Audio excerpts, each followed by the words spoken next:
ঘরে বসে আপনার হাতে থাকা মোবাইল ফোনের মাধ্যমে কিভাবে আপনি আপনার প্রয়োজনীয় ই-10টি করতে পারবেন, চলুন আজকে আমরা সেই বিষয়ে জানব।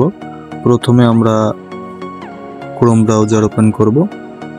এখানে একটি নতুন ট্যাব নিব এবং সার্চ করব ই10। প্রথমে যে ওয়েবসাইটটি আসবে সেখানে আমরা প্রবেশ করব।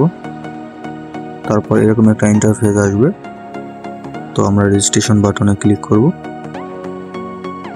তারপর এখানে একটা ইন্টারফেস আসবে, এখানে আপনাকে কিছু তথ্য দিতে হবে রেজিস্ট্রেশন সম্পন্ন করার জন্য। একটা ইউজার আইডি দিবেন,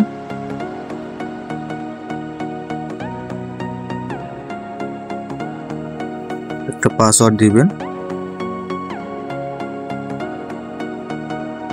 পাসওয়ার্ডটি 8 ডিজিটের এবং ক্যাপিটাল স্মল লেটার এবং সিম্বলের মাধ্যমে হতে পারে।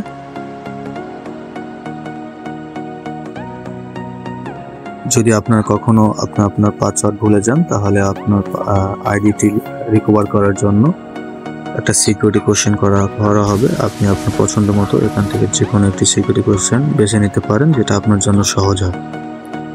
এখানে চুজ করলাম what is your favourite colour security question. আমার ফেভারিট কালার আমি দিলাম হোয়াইট। আপনার যেটা পছন্দ আপনি সেটা দিতে পারেন।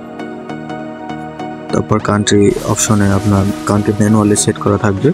তারপর আপনি এখানে একটা আপনার নাম্বার দিবেন, যে নাম্বারে আপনার একটি ভেরিফিকেশন কোড যাবে, যার মাধ্যমে আপনাকে টিনটাকে ভেরিফাইড করতে হবে।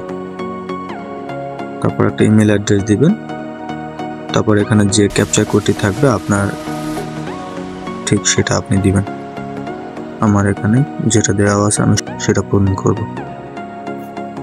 আবার একটু আমি চেক করে দেখি যে আমার কোনো তথ্য পূর্ণ আসে কিনা। আমি রেজিস্ট্রেশন বাটনে এখন ক্লিক করব।